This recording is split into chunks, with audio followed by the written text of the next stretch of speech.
Мен Мұрат Мадина, Екібастұз қаласының номер 25-ші Қазақ қыздар гимназиясының 10-шы сынып оқушысымын. Мектеп табалдырығын аттағалы оқуымды үздік оқып, қазіргі таңда алтын белгіге үміткерлердің бірімін. Мен қалалық, облыстық, республикалық, халықаралық сайыстар мен олимпиадалардың жүлдегерімін.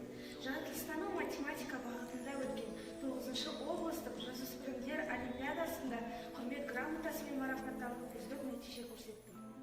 Жақында өткен менің кіші отаным атты республикалық зияткерлік конкурсының облыстық кезеңінен 2-ші дәрежелі дипломмен марапатталдым. Сонымен қатар Шоқан Уәлиханов атындағы республикалық олимпиадасында 2-ші орынға ие болдым. Сабақтан тыс мен жүру секциясына қатысып жүрмін. Көптеген қалалық жарыстардың жүлдегерімін. Елбасымыз болашақ білімді жастар қолында дегендей, менің өз еліме қосар үлесім білімді, жан-жақты әрі салауатты өмір салтын ұстанатын тұлға болу. Біз өсіп келе жатқан ұрпақпыз. Өз еліміздің іргесін қалау, пайдамызды тигізу біздің парызымыз.